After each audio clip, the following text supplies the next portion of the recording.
Every pilot learns one sacred rule in training: never fly incapacitated. Captain Edward Marsh knows this rule. He's known it for 30 years. But today, on Flight Welcome 893, aboard somewhere Emirates over Flight the Indian Ocean at 225 to Dubai. Please 39,000 have your feet, boarding passes he's ready. about to Enjoy break your it. flight. And the flight attendant he just told no cabin crew enters my cockpit ever, she's not just cabin crew, she's Captain Jordan Blake, former regional airline captain, 2,400 flight hours, active commercial pilot license. And in the next 4 hours, she's going to do something Edward said would never happen. She's going to enter his cockpit, she's going to take his seat, and she's going to save every single one of the 340 lives he's about to put at risk. It's 11:47 p.m. Dubai International Airport, Gate C-19. The Boeing 777-300ER sits massive under the terminal lights. Registration A6EQN, fuselage gleaming white and gold. Emirates Flight 893 to Melbourne, 7,342 miles, 14 hours 17 minutes scheduled, 340 passengers already boarding. Business class fills first, economy streams behind. The jetway hums. Outside, ground crew loads final cargo containers. The auxiliary power unit whines. Inside, the cabin comes alive. Captain Edward Marsh walks through the terminal at 11:52 p.m., 55 years old, 6'1", gray hair, military short, posture straight as a flight path, 30 years flying, started Air Force, C-17S, heavy transport, discipline, precision, order, transitioned civilian in 2005, been with Emirates 12 years, senior captain, 777 type rating, instructor qualified, the works. He wears it all in how he moves. 4 gold stripes crisp on black shoulders, white captain's shirt pressed sharp, expensive Tag Heuer watch catches light, black roller bag trails behind. He doesn't smile, doesn't need to. He's Captain Edward Marsh. The cockpit is his kingdom, and kingdoms don't need approval. He reaches the aircraft door at 11:58. The lead flight attendant greets him, Jordan Blake, 38 years old, 5'7", dark hair pulled back regulation perfect, blue Emirates uniform immaculate, service pins on her lapel, 14 years with the airline, senior cabin crew. She nods, professional. He barely acknowledges her, just keeps walking toward the cockpit. She's cabin crew, he's flight deck, different worlds, different roles. That's how it's always been. That's how it stays. Jordan watches him pass. She's seen this type before. Military background, old school, cockpit sacred, cabin crew invisible. She doesn't take it personally. She's worked with hundreds of captains. Some respect the whole crew, some don't. Edward clearly doesn't. Fine, she has her job. He has his. They'll fly for 14 hours and never need to interact. That's the plan anyway. But she notices something as he walks past. His roller bag, black, standard, but there's a small tear near the bottom wheel, maintenance issue, minor, and she notices the way he moves, confident but rigid, no flexibility, everything by the book, his book, military precision. She's seen it before. These captains fly perfect until something goes wrong. Then the rigidity becomes a problem, the refusal to adapt, the inability to see beyond procedure. She files the observation away, probably nothing, probably. Edward enters the cockpit at 12:01 a.m. First officer already there, young guy, Danish, maybe 32, Anders Nielsen, good pilot, quiet, does what he's told. Perfect.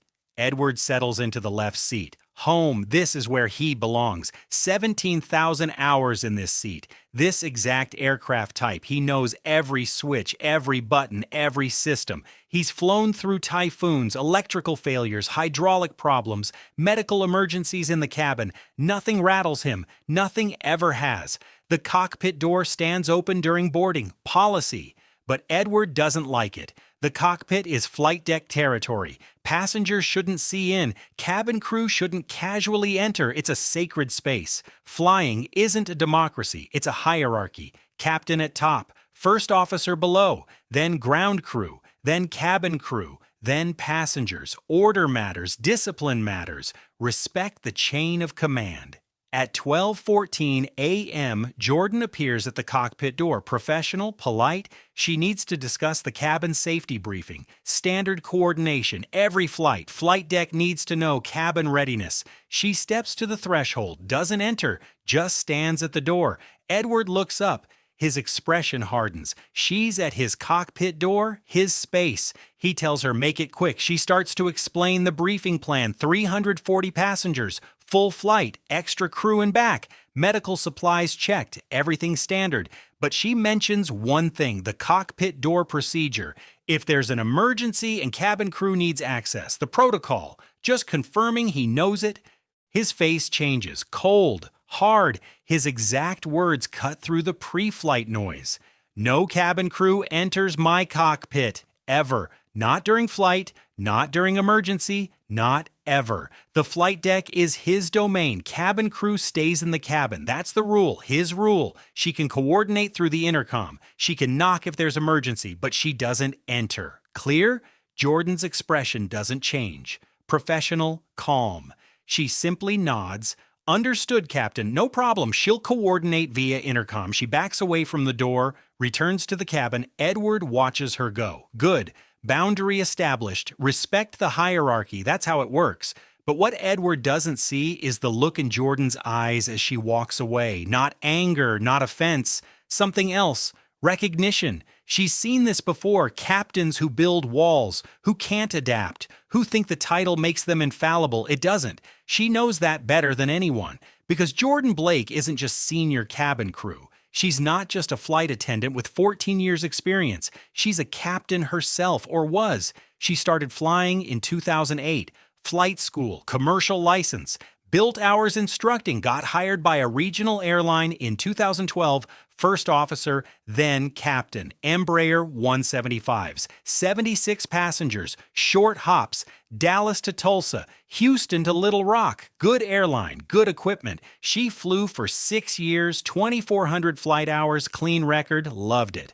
But life changed. Family situation, needed stability, needed better pay, needed international bases. She applied to Emirates in 2018, got accepted, started as flight attendant, better money, better routes, better work-life balance. She kept her license current, flies recreationally, stays sharp, just in case, but she doesn't broadcast it, doesn't need to. She's cabin crew now. Passengers respect her. Crew respects her. That's enough.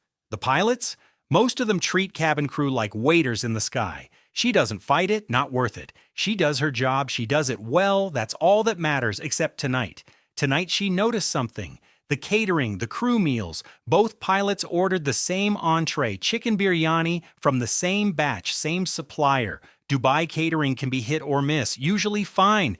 But sometimes there are issues, food safety, temperature control, contamination. She's heard stories, pilots getting sick mid-flight, both of them, same meal, incapacitated, rare, but it happens. That's why airline policy recommends pilots eat different meals. Redundancy, safety, just in case. She saw the meal card, both crew meals identical, both chicken biryani. She almost said something. Almost knocked on the cockpit door again, almost suggested they order different meals. But Edward's words still echo.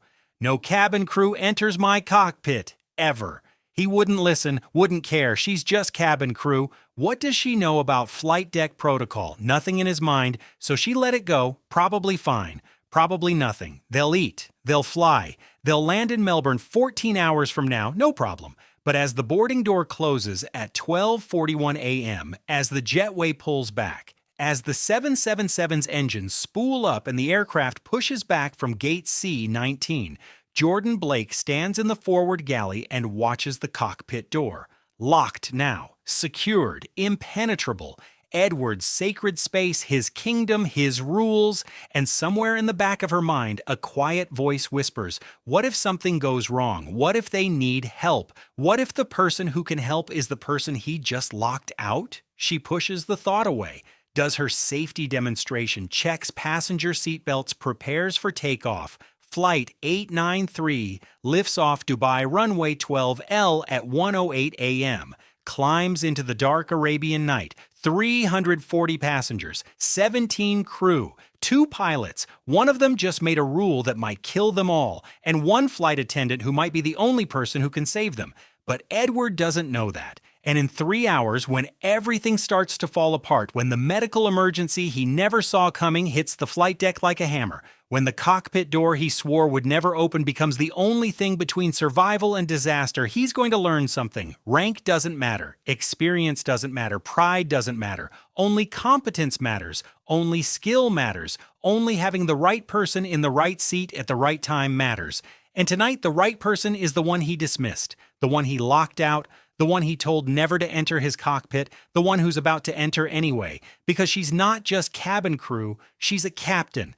And she's going to do what captains do. She's going to fly the plane 3 hours into the flight, 4:23 a.m. Dubai time, over the Indian Ocean, halfway between the Arabian Peninsula and India, cruising altitude 39,000 feet, airspeed 532 knots, autopilot engaged, sky black, ocean below invisible, stars above brilliant. Flight 893 cuts through the darkness like a silver needle. Smooth air, no turbulence. Passengers sleeping. Cabin lights dimmed. Business class lies flat. Economy dozes cramped. Normal red-eye flight. Quiet, peaceful, routine. In the cockpit, First Officer Anders Nielsen shifts in his seat. 4:24 a.m. He feels something. Stomach uneasy, not painful, just off. He drank water 20 minutes ago, helped a little. Now it's back, gurgling, uncomfortable. He tries to ignore it, probably nothing. Long flight fatigue, time zone confusion. His body thinks it's 2:24 a.m. Copenhagen time, jet lag maybe. Captain Edward Marsh notices the movement, asks if everything's all right. Anders nods, just tired. Edward grunts. Understandable, red-eye flights do that. He suggests Anders eat something. Crew meal sitting in the warmer. Chicken biryani, Dubai catering should help settle the stomach. Anders hesitates. Not really hungry, Edward insists. Fuel for the body. Can't fly on empty. They've got 11 more hours. Eat now. Anders retrieves his meal at 4:31 a.m. chicken biryani. Smells fine. Looks fine. He eats slowly. Not much appetite, but captain's right. Need energy. Edward retrieves his own meal 5 minutes later. Same dish, same batch, same supplier. He eats efficiently. Military habit. Food is fuel, nothing more. Tastes good enough. Spices, rice, chicken tender. He finishes in 8 minutes. Returns the tray. Feels satisfied. Anders finishes shortly after. Both pilots fed. Both back to monitoring the flight. Everything normal. 4:52 a.m.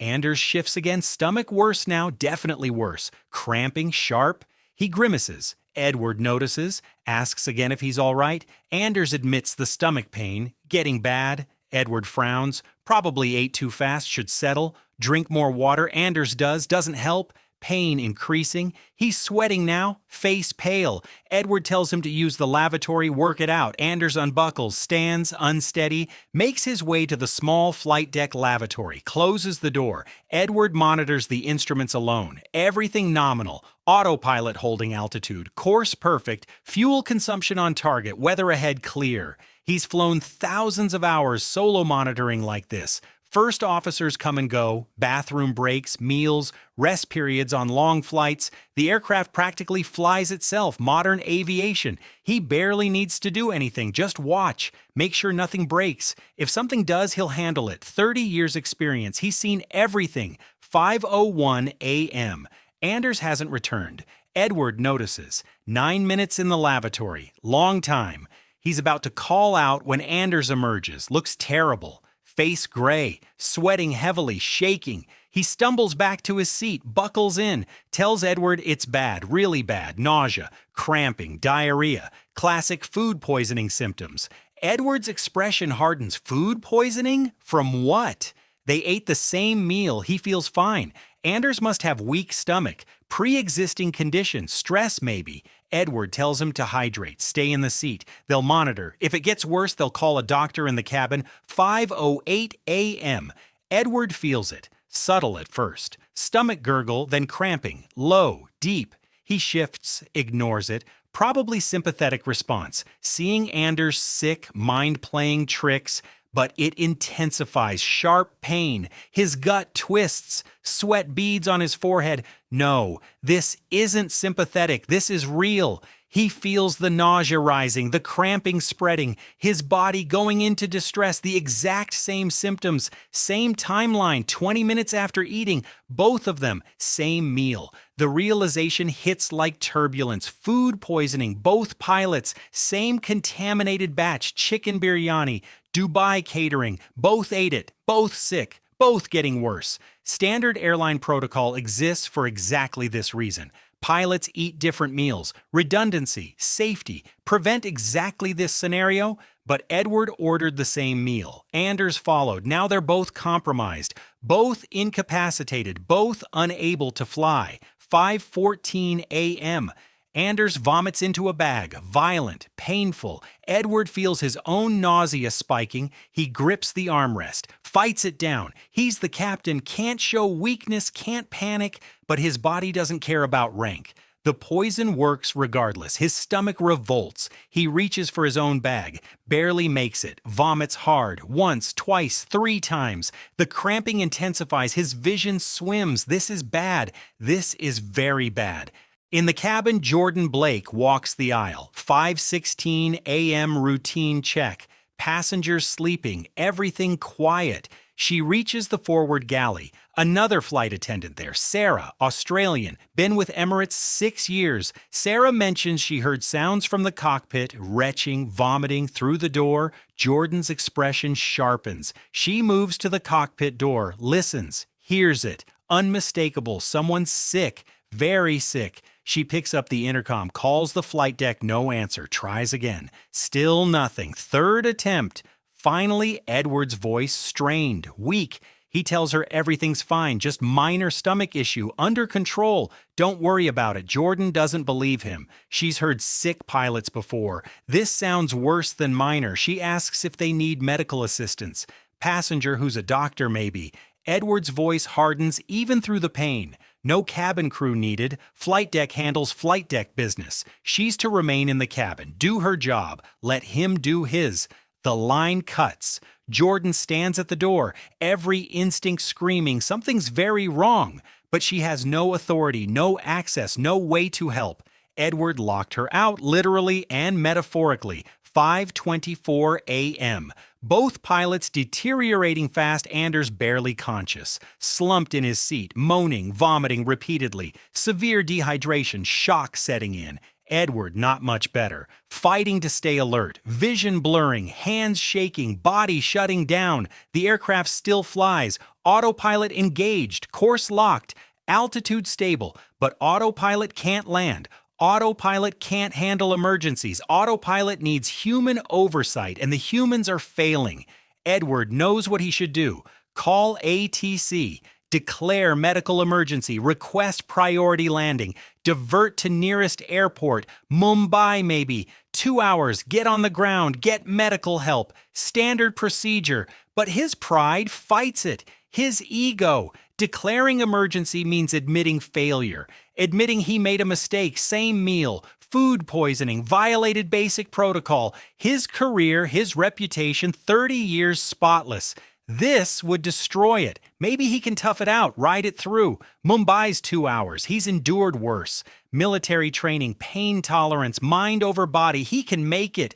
5:31 a.m. He can't make it. Another wave of vomiting, violent, debilitating. He slumps forward, catches himself, barely. His hands slip off the yoke, body giving out, mind failing. He's losing consciousness, can't fight anymore, can't tough it out. This is beyond pain tolerance. This is incapacitation, medical emergency. He reaches for the radio, hands shaking, fingers numb. He manages to key the mic, calls Mumbai Center, voice barely audible. Medical emergency, both pilots, food poisoning, request priority, request diversion, request help. Mumbai Center responds immediate.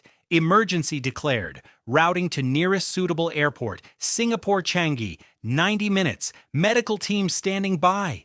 They'll coordinate approach. Flight 893 just needs to maintain course. Stay stable. Can the pilots fly? Edward tries to answer, can't. Vomits again, drops the mic, slumps back, unconscious. Anders already unconscious, both pilots down, nobody flying the plane. In the cabin, Jordan hears the intercom. Mumbai Center patched through to cabin speakers. Standard emergency protocol, medical emergency. Both pilots incapacitated, aircraft diverting Singapore. She freezes. Both pilots incapacitated, nobody flying. 340 passengers, 17 crew, 7,000 miles of ocean below. And the only person on board who can land this aircraft is standing in the galley. The person the captain told never to enter his cockpit. The person he locked out. The person he dismissed. She moves fast, grabs Sarah, tells her to prepare the cabin, emergency procedures, Singapore diversion, medical kits ready, keep passengers calm, don't tell them both pilots are down, not yet. Panic serves no one. Sarah nods, moves. Jordan walks to the cockpit door, places her hand on it. Edward's words echo. No cabin crew enters my cockpit ever. His rule, his kingdom, his sacred space, but his rule just put 340 lives at risk.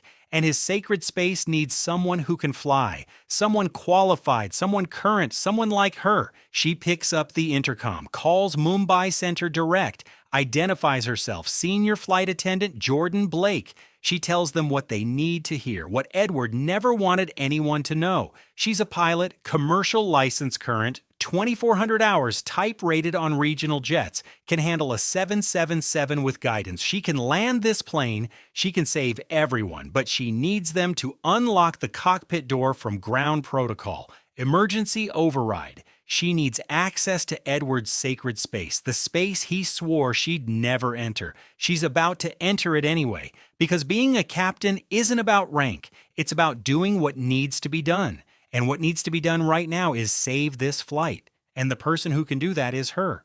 Mumbai Center confirms her credentials in 12 seconds. Commercial pilot license, active, current, medical certificate valid. They contact Singapore. Coordinate emergency protocol, cockpit door, emergency unlock sequence activated, 5:38 a.m. The door clicks, opens. Jordan enters Edward's sacred space, the space he defended, the space he protected, the space he swore no cabin crew would ever touch. She's touching it now. She's entering it now. And she's about to do what he said she couldn't. She's about to fly his aircraft. The cockpit is chaos. Edward slumped unconscious in the left seat. Anders collapsed against the right window. Vomit bags everywhere. Smell terrible. Instruments glowing. Autopilot engaged. Altitude stable. Course locked to Mumbai. But Mumbai's 3 hours, Singapore's 90 minutes. She needs to reprogram. She needs to take control. She needs to fly. Jordan moves Edward first, gentle but firm, unbuckles him, slides him back, his body limp, heavy. She's strong, but he's dead weight. She drags him toward the cockpit door. 2 more flight attendants there. She'd called them. They help. Move Edward to the nearest business class seat. Lay him flat. Oxygen, medical kit, monitor vitals. Same for Anders. Both pilots removed, both receiving care, both alive but incapacitated, unable to help. She's alone now, alone in the cockpit. 340 lives depending on her, 715 tons of aircraft at 39,000 feet, and 90 minutes to land it. She slides into the left seat, 5:41 a.m. captain's seat. She's been here before. Different aircraft, different airline, but same feeling, same responsibility, same weight. Her hands move automatic, muscle memory, seatbelt secured, seat adjusted, instruments checked. Autopilot status, navigation display, engine parameters, fuel, hydraulics, electrical, systems nominal, aircraft healthy, just needs a pilot. Now it has one. Singapore Changi Ground contacts her 5:43 a.m. Senior controller, veteran. He's handled emergencies before. He's calm, professional, asks her status. She reports. Both pilots incapacitated. She's now pilot in command. Commercial license. Current, not type rated on 777, but rated on jets. Familiar with glass cockpit. confident she can execute approach with guidance. She needs vectors. She needs approach procedure. She needs landing checklist. She needs help, and he's gonna give it. Singapore commits full emergency response. Fire trucks, ambulances, medical teams, runway 02 left cleared, longest runway, wide, forgiving, ILS, approach available, auto land capable if needed. They'll talk her through everything, step by step. She's not alone.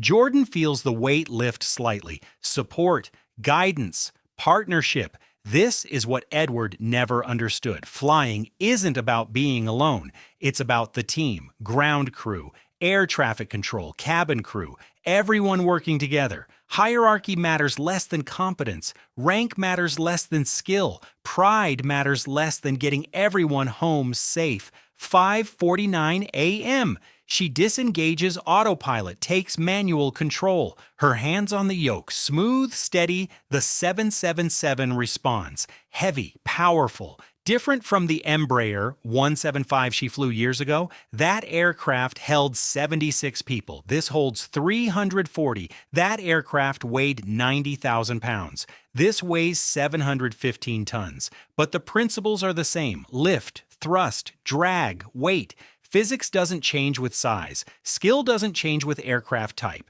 She knows how to fly.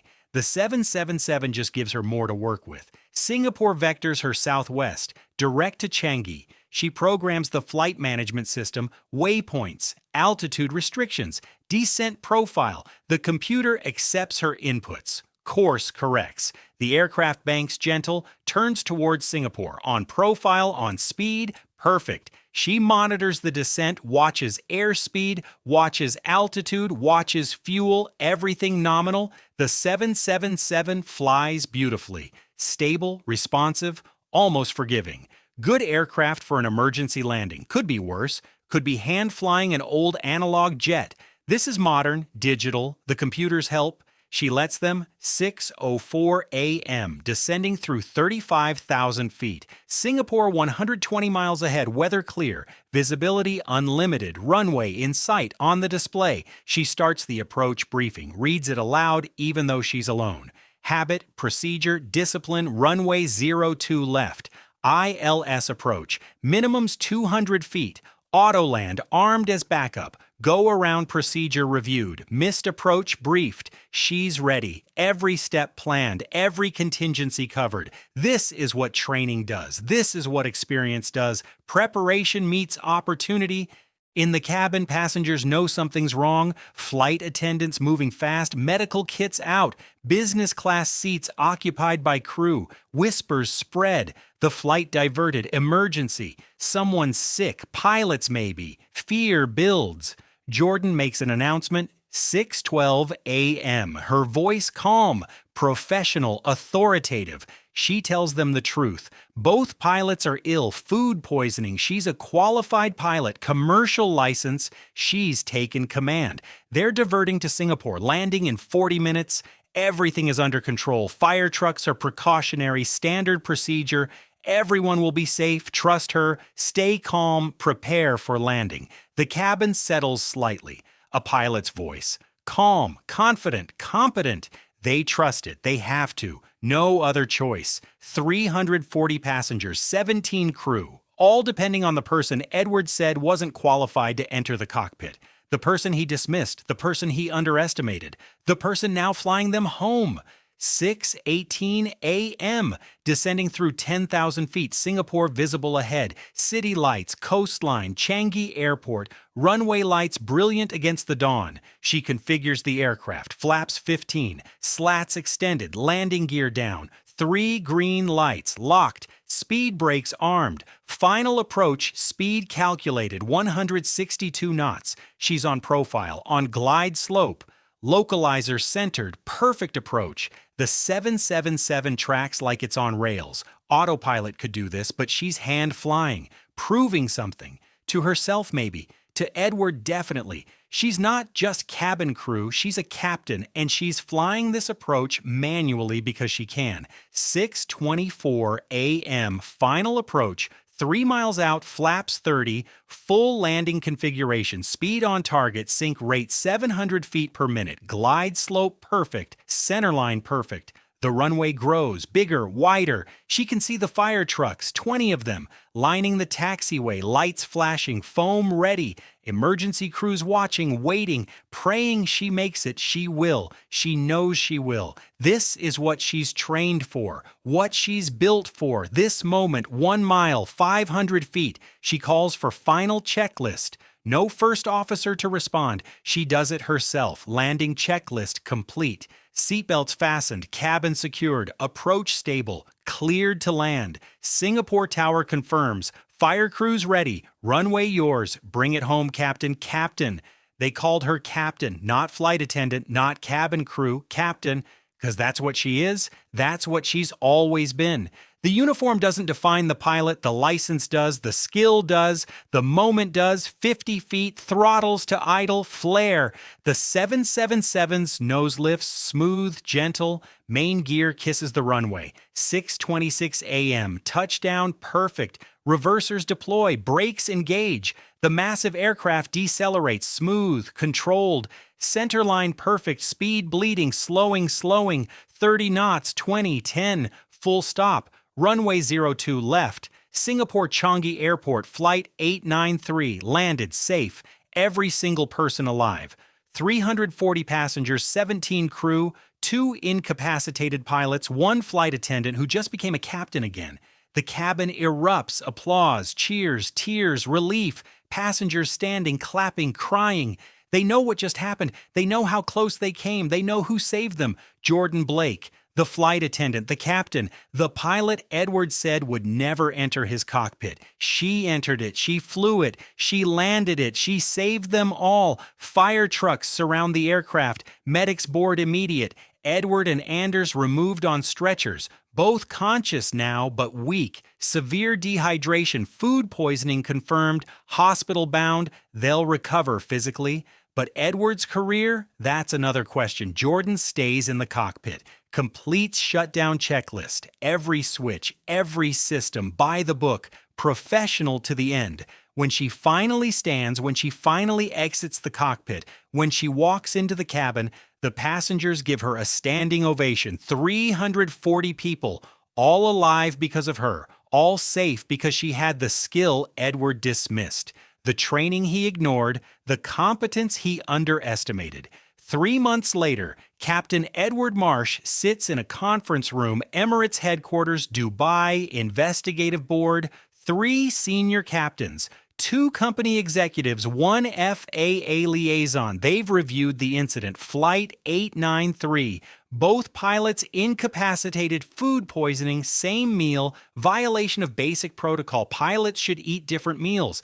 Edward approved same meal. First error, then the cockpit access policy, refusing crew entry even during emergency, creating barrier to assistance. Second error, then the medical judgment, knowing he was ill, not declaring emergency fast enough, pride over safety. Third error, then the final truth. Jordan Blake, qualified pilot, on board, available, ready. Edward dismissed her, locked her out, nearly killed everyone because he couldn't accept help from cabin crew. Fourth error, fatal combination. The board delivers their decision. License suspended 6 months. Mandatory retraining, crew resource management, medical protocols, emergency procedures, ego check. After suspension, he can reapply, but not as captain, not anymore. First officer position only, if he's lucky, if they even want him back. 30 years experience, spotless records, gone. 1 flight, 1 mistake. 1 demonstration that rank doesn't equal competence, that pride doesn't equal safety, that a captain who can't work with his team isn't really a captain at all. Edward accepts it. No argument, no appeal. He knows what he did. He knows what almost happened. 340 people nearly died because he couldn't admit cabin crew might know something, might have skills, might be valuable. He's learned now. Too late for his career, but learned nonetheless. Jordan Blake stands in a different office, same day, different city, Melbourne, regional airline headquarters, the company that employed her from 2012 to 2018. They watched the news, Flight 893, miracle landing, flight attendant with pilot license saves plane. They recognized her name. Their former captain, the one who left for family reasons, the one they hated to lose, they're offering her a job. Captain position, Airbus A320, better pay than Emirates cabin crew, better schedule, home every night. She accepts immediately. She's cabin crew no more. She's captain again, where she always belonged, what she always was. The license never expired, the skill never faded. She just needed the moment. Flight 893 gave her that moment. Edward's arrogance created that moment, and she seized it. First Officer Anders Nielsen recovered fully, transferred to different fleet, a 380s, different captains, learned a hard lesson, always eat different meal than captain, always question authority when safety's at risk, always remember crew works together, no sacred spaces, no kingdoms, just people trying to get home safe. The viral video has 18 million views now, passenger recorded, posted online. Flight attendant lands plane after pilots collapse. The comments are unanimous. Hero, professional, skilled, humble, everything a captain should be. Everything Edward wasn't. The video changed industry policy. Multiple airlines reviewing cockpit access protocols, reviewing crew resource management, reviewing the assumption that flight deck and cabin crew are separate worlds. They're not. They're one team, one mission. Get everyone home. Rank doesn't matter. Job title doesn't matter. Competence matters. Skill matters. Being the right person in the right place at the right time matters. Jordan Blake was the right person. She was always the right person. Edward just couldn't see it. His pride blinded him. His arrogance deafened him. His ego nearly killed everyone. But Jordan saw clearly. She heard the crisis. She responded perfectly.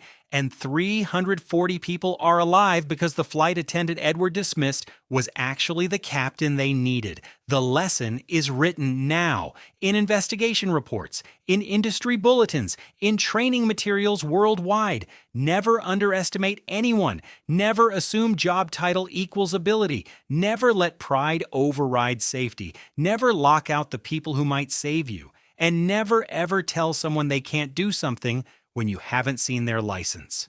Edward told Jordan she'd never enter his cockpit. She entered it. She sat in his seat. She flew his aircraft. She landed his plane. She saved his passengers. She proved him wrong in every possible way. And somewhere in a regional airline cockpit in Melbourne, Captain Jordan Blake sits in the left seat where she always belonged. 4 gold stripes on her shoulders, commercial pilot license in her bag, 2,400 hours now 2,500. Every flight a reminder. Competence isn't about rank. Skill isn't about title. Being a captain isn't about defending sacred spaces. It's about doing what needs to be done. It's about serving the people who trust you. It's about getting everyone home safe. Always. No exceptions, no excuses, no locked doors. That's what being a captain means. Edward forgot it. Jordan remembered it. And Flight 893 will forever be proof that the best pilot isn't always the one sitting in the captain's seat when the flight begins. Sometimes the best pilot is the one standing in the cabin, waiting, ready, qualified, dismissed by arrogance, revealed by crisis, proven by competence. Jordan Blake. Captain, hero, the flight attendant who could land the plane, the person Edward locked out, the person who saved them all.